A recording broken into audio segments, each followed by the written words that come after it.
What's up, everybody? It's the Watchalong show where we missed you guys last week, but hey, we're going to give you double the stuff this week. I'm John Maher. That's Aaron Brooks. Aaron, how you feeling this evening?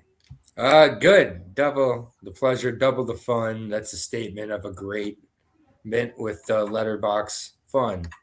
Remember that commercial?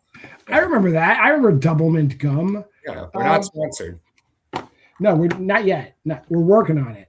But hey, I always forget to do this at the top of every episode. We're talking about like the Why We Love Horror third annual Letterboxd challenge. Still getting people signing up, and we appreciate you folks that signed up. We appreciate you folks that are watching movies in solidarity with us throughout 2026. But like every week, we give you a prompt. This year, we've done groups of prompts where like you get to stick with a prompt and just watch 5 movies in a prompt throughout the year, which is a novel thing. Not many challengers are doing that.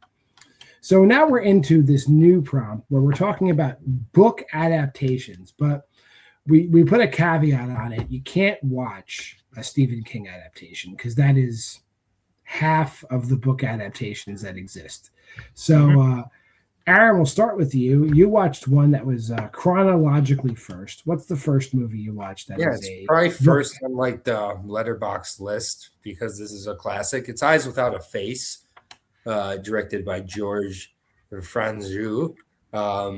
This movie is fantastic. I've not seen that poster before. It's in black and white, so the more famous one is of like just the mask with the eyes. We all know and love it with the silhouette, but it's really, really a great movie. I knew the score long before I saw this movie and didn't know it. It's one of those iconic scores that you have to kind of separate that you've heard it a million times because it is kind of used to set a mood that was kind of tough for me, which sometimes happens with older movies where they're trying to be spooky and it's a little kind of hokey with what it's doing. But overall, like this movie is a classic for a reason. About a father trying to make up for mistakes that caused his daughter to be disfigured. And the comeuppance that this doctor gets by the end is well-deserved. This movie's under 90 minutes long, which is insane to me, like how much is done and how efficiently it's done. It's a classic for a reason. 4 stars. I actually I've seen this movie as well. I'm in total agreement. This is a 4-star movie through and through. Is it like one of the greatest movies you've ever seen? No. But is it a classic that deserves your attention? 1000%. You should see Eyes Without a Face. It's I wouldn't even say the movie is influential because I don't see many people ripping off Eyes Without a Face, but like it stands alone as like a really great movie. Yeah, it's like it's just one of those classic kind of horror movies you need to see if you haven't seen it. Yep. What'd you see for the second week of the challenge? For the second week, I went to a new classic for me, Slugs, directed by Jean-Pierre Simon. Or however you say that. This is the director of Pieces. This guy, I need to see the rest of his movies. This poster rules. Yes. Movie rules. My short tagline for it is Final Destination with Slugs. If any of that interests you, come by this way. If I need to explain that a little more. These slugs basically start taking over the world and slowly killing people in different scenes. People are they're mysteriously dying, and it's like gruesome. And the only clue is slime left from these slugs, and they end up being enormous. Like this is just it's a crazy movie. And the detective work in it is top notch. This is giallo. It really is. I didn't realize it was going to be. I can't imagine what the book's like. The practical effects are amazing. I'm one of the biggest fans of this movie I know, because I don't think there's many other fans of this movie, but I'm going to spread the word. Almost a 5, 4.5. It's damn near perfect. There's like really awkward dialogue as well. It takes a little bit of time, and sometimes I wish it was a little more hectic. That's the only thing I can say is it has a little bit of a snail's pace. Makes sense. I imagine if the guy directed Pieces, like I don't think he's ever going to master dialogue, but but I'm sold because Pieces is off the wall too. Mm-hmm. I'm not sure which one's crazier. I'd say Pieces, but that's because that's one of the craziest movies I've ever seen. Yeah, there is a man. There is a karate man in a tracksuit that just shows up. Karate man, we're going to go with. Okay, yes. He has a karate man. Yes. All right. That being said, we'll go into my movies. First movie I watched. I'd heard of it. I didn't know what to expect. My Best Friend's Exorcism, which is a book apparently from 2022. Okay. This is the quintessential, I guess, coming of age exorcism movie, because I can't think of many others that are like a take that, Exorcist Believer. Yeah, take that. Yeah. This is better than the Exorcist Believer, which is a very low bar to clear. It's not the worst Exorcist movie. Good. Yeah, this is like your typical like girl coming of age comedy, like your Booksmart, that like your Bottoms, but they've shoehorned an exorcism storyline into it. It's got all the. I mean, this movie is not. I'm not the audience for this movie. This is a movie for like teenage girls, but I feel that it is good enough for a modern teenage girl audience, coming of age comedy horror. It's every genre. It's a comedy horror coming of age movie. How similar to Warm Bodies is it? I mean, obviously, and we know Warm Bodies is the most influential rom-com horror comedy of the last 200 years. Yes. End quote, Will Cohen. But yeah, it's fine. I have nothing bad to say about it. This is a 3-star movie through and through. It's a 3-star. I can't think of anything bad to say about it, but this is not setting any. Nobody's gonna remake My Best Friend's Exorcism. I'm going to watch My Best Friend's Wedding again instead. Yeah, probably a time better spent. However, the second movie I watched, which is based on a book, is 1982's The Entity, which, holy shit. Like, I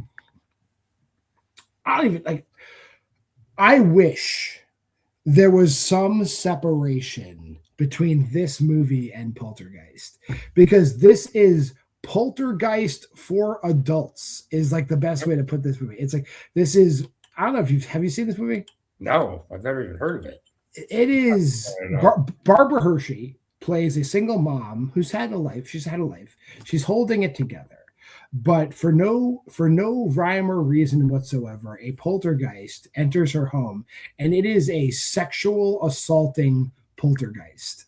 This thing has its way with her whenever it wants to, and she's just trying to raise her 3 kids and go and put herself through typing school and find a man to raise her 3 kids. But this ghost won't stop sexually assaulting her. Jesus. That's the plot to the movie. And Ron Silver, whenever he shows up in a movie, he's just going to be a douchebag. He plays her psychiatrist who doesn't believe a fucking word she's saying. And if I haven't sold you on this movie, yeah, I'm sold. Then like later on, you get like these like parapsychologists, like basically like the Insidious guys show up, and they're like, "We believe you." And then it's like Ron Silver versus these Insidious dudes, and like it's how do we stop this ghost from raping this woman? Jesus. And it's 2 hours and 5 minutes. It doesn't feel like it. It's one of those movies where it's like, okay, I'm glad I stayed for 2 hours and 5 minutes. And did I mention it's based on a true story? Nope. 4 stars for The Entity. Holy shit! All right, crazy movie. I will be talking about that probably next week. That being said, we're gonna go on to. We also did 2 other challenges this year. Aaron gave me 100 movies. You could pause and go to the QR code there. And I gave Aaron 100 movies. You could pause and go to the QR code there. Aaron is a little further back in time than I am at the moment. He's catching up though. Yeah. What's the first movie you watched in this crew? So the first movie, it's been quite the ride. We're up to Trick or Treat. This is from 1986, Charles Martin Smith's Trick or Treat. Yeah. Not for me, dog. Like, I don't know, man. It was all right. Gene Simmons was a jump scare and a half for sure. Oh, Gene Simmons without makeup, everybody, and not Runaway Gene Simmons. And honestly, like, it's rock and roll Freddy Krueger. There's not much more to it. You can talk about why I'm wrong. You're not wrong. I mean, like you didn't 3 say stars, by the way. Yeah, three stars. Honestly, like you know me well enough. We've done enough shows together. 3 stars for me is like it's the borderline. It's like you didn't have a bad time. No, So if you didn't have a bad time, it's fine. This is a 4-star movie for me because it's Skippy from Family Ties versus a rock and roll demon. Freddy Krueger, yes. Yeah, Gene Simmons shows up. Ozzy Osbourne shows up. I'm a little older than Aaron, so maybe I appreciate it. Yeah, I think I'm so generous, just a little too young. If you were like a young boomer or an older Gen X, through like younger Gen X, you're in front of your age, then you might be working out. If you were over the age of 45, and you haven't seen Trick or Treat, pause, come back later, go watch Trick or Treat and come back. Yeah. What do you got next? Next up is a movie I've been waiting to watch for a long time, Anguish, Biggest Luna's Anguish from 1987. Michael Lerner, who, I only knew Michael Lerner from Blank Check as the fat banker in Blank Check. Getting to have that be like how I see him in all these movies is fucking hilarious. This movie has like points in it where it's a movie within a movie within a movie while they're watching a movie. Yes. And it's like it all works somehow. Like you could have named this movie Eyeball, same as the Umberto Lenzi movie. Why not? Umberto Lenzi's movies should all have copy titles. It's just like very bizarre, super underrated somehow too. I just think like the way they're able to pull this off is kind of a magic trick. 4 stars for me. I love this movie. Michael Lerner is really great in it, as is Zelda Rubinstein, who's just rest in peace, Zelda Rubinstein. I wouldn't say gone too soon because she's in like so much stuff. Anguish is a movie that Poltergeist. Was it? Why am I skipping on her name in Poltergeist? Whatever, from Poltergeist. Tangina Burrows, yes, in Poltergeist. In all the Poltergeist movies. And in Behind the Mask, The Rise of Leslie Vernon, she shows up as the librarian. Great body of work, Zelda Rubinstein. And she's fantastic in this. If people haven't seen Anguish, I would always recommend Anguish. It's a movie that I don't want to say hardcore horror people, but like people that think they're horror fans, they still haven't seen this movie. So get ahead of the curve. Watch Anguish. Yeah, it's good. And then my last movie from 1987, Jack Shoulder's The Hidden, Alien Terminator. That's pretty much what we got here. Terminator 2. Terminator 2. Yes. I think I went in with slightly too high of expectations with this one. I was really expecting to get like my mind completely blown. This is the director of Freddy 2 or Nightmare 2, which is my favorite Nightmare movie. So I had high hopes for this movie. I needed it to be a little gayer. Kyle MacLachlan, always gray as a detective, as like an alien not of this world. Like it's good. It's super 80, and it still is gay. Don't get me wrong. There's very gay moments in this movie, but need to be a little gayer to get over a 3.5 for me. Solid though, but like not like amazing to me. Like I need to tell everybody about this hidden 80s gem, and I think I just went in with a little too high of expectations, expecting it to like blow me away, and it just was like, it's good. It's good time. I think myself and fan of the channel, we are fans of his. Reiko Kerminets. Huge. Myself and Reiko Kerminets are probably the two people that love this movie the most. This movie, I describe it as if you hated Jason Goes to Hell, but liked the concept, like, oh wow, I wish this was done better. Yeah. You should watch The Hidden, because this is the best version of Jason Goes to Hell you'll ever find. I'm at a 4.5 on The Hidden, because like the mechanism of how the alien perpetuates is chef's kiss. Yeah, I think Larry Cohen could have done this better. You're probably right. We'll get to Larry Cohen in a second, because we're going to get to my movies in a minute. So that's the last one of yours. First one of mine, Tobe Hooper, has done some shit. He did spontaneous combustion for one. I know you're high on this movie, and like I'll be honest, like Brad Dourif cooking in this movie, like literally cooking. Why are the effects so fucking bad in this movie? Like, God damn it! Like I really wish like Toby Hooper had hooked up with somebody a little better than the team he had in this movie, because the concept was good, like the story's good, the setup's good. Then it just becomes like romper room shit. Like all the electricity effects are fucking bad. They're just bad. but Brad Dourif is killing it in this movie. Like I wish they hadn't let Brad Dourif down. That always hurts me. But again, at the end of the day, it's not a movie I don't dislike. I don't dislike spontaneous combustion at all. I'm just at the line. I'm at 3. Man, sorry. The first time I saw it was a 3.5. I saw this movie twice. It went up to a 4 for me on the second watch. It's more sad than scary for sure. That's true. It's the Fly without the classic practical effects in a lot of ways. It's the Fly if Seth Brundle didn't have a choice. Yeah, right. Yes. Yeah. And it's like, and then my joke from my review that I like is talk about a nuclear family. That's exactly what happens in this movie. But Brad Dourif, like his performance saves this movie. If it wasn't Brad Dourif, I'd probably be at a 3 with you. Yeah, right. Now we move on to an anthology movie, barely an anthology because it's 2 movies, 2 Evil Eyes, 2 directors like we both love, I guess. Yes. George Romero, Dario Argento teaming up. However, like I am a anthology purist, and I know that Trilogy of Terror, the 1960s movie, it is the last 2 movies of Trilogy of Terror. They cut off the first movie and they just expand the 2 second movies. We get like the 80,000th version of the Black Cat. I love Harvey Keitel. Harvey Keitel is a great choice. Harvey Keitel being directed by Dario Argento is like, wow. And his hats. And he's wearing like berets. Like and he conspicuous with the police. He's like, this will not throw them on.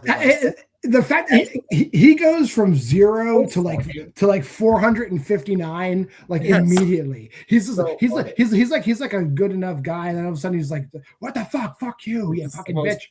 Yes, it's so they don't have time. Yeah, Dario Argento's like, I need you to be the worst man. Can you be the worst man? Dario Argento's like, I'm the worst man in real life. You just have to pretend to be for a moment. Yeah, the version of the Black Cat that Dario Argento doesn't live up, which is crazy for me. It does not live up to the version of the Black Cat with like Peter Lorre and Vincent Price in the original, which is a hard bar to clear, and Dario does not do it, I'm afraid.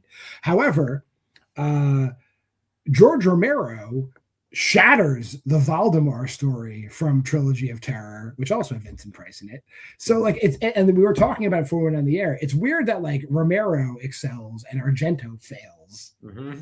You think it would be the other way around, right. But like so like again, I wind up at a 3 for this because like I expected more. Even though Argento's story isn't horrible at all, it's great. It's actually pretty good. Yeah. It's just not. It's not as good as the Vincent Price version of the Black Cat, which is my bar. No, I like every version of the Black Cat story, so I'm glad it shows up all the time. It never gets old to me, and I feel like this is just like a zany, wacky. I don't know if it's great, but I enjoyed it. I give it a 4. I saw this a while ago. But yeah, it's one that most of the time when I see other people watch it, they don't seem to like it as much as I do. I would say the best version of the Black Cat we get is that Giallo movie. Is it Your Vice is a Locked Room and Only I Have the Key? Yeah, that's a really good one. That's a great version of the Black Cat. Isn't there one in Tales from the Dark Side? There's that's the Cat from Hell. That's a different story. Is it, with the Hitman? Yeah, they don't do the whole like a body's put in the wall and the cat reveals it. Yeah, that's a good cat one too, though. Moving on to my next one, which I'm so happy you gave me, Larry Cohen's final movie, The Ambulance. Do you like Eric Roberts? Do you appreciate pre-Stalked by My Doctor Eric Roberts? Because if you like best of the best Aaron Roberts, then you need to see The Ambulance. Yep. Wow, like the action sequences. I mean, I know I watched a lot of Maniac Cop in the last few weeks, but the action sequences in The Ambulance are like out of this world. Like, and Yes. like Eric Roberts is like the centerpiece of it. It's like there's like the scene where like he crashes the ambulance into the fucking like construction site, and then there's shootouts in a nightclub. It's like it really pushes like action into my horror as much as I can stomach without it becoming an action movie. And basically, and don't the antagonists in this movie have like the greatest intentions? They're trying to cure diabetes. Yeah, that's it.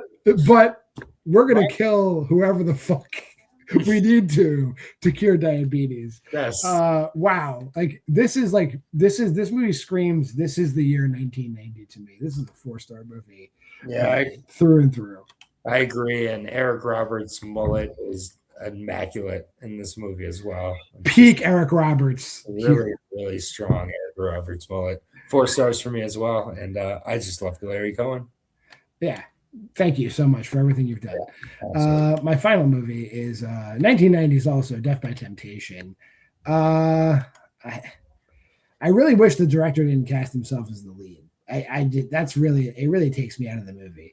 Like Samuel L. Jackson's in this in flashbacks. He's great. Kadeem Hardison, Dwayne Wade from A Different World is in this. He's great. All the other like kind of like people you see, but you don't know their names, like people you recognize, they're all pretty good. But like the lead he's so weak. And honestly, I don't think the succubus is like attractive either. So, geez, shots fired at Cynthia Bond. Yeah, they could have. You could have got Pam Grier or something, couldn't you? Like they could have got anybody. Yeah, but like, I'm sure Pam Grier would have done it. Yeah, Cynthia Bond. There's other black women besides Pam Grier in the world. That's the first one I latched on to. She just came onto this and was the succubus. I like this movie. Go ahead and give your rating. I don't know. I didn't buy it for a second. I'm sorry. I'm at a 2 on this. I didn't hate it, but like it was not good. Man, I really enjoyed this. Like, to be honest, I think that like the dialogue is extremely sharp in this one. Like, there's some really great one-liners that I don't remember at this point, but like it's one of the better trauma movies I've seen. It is a trauma movie, true. Yeah, 4 stars for me.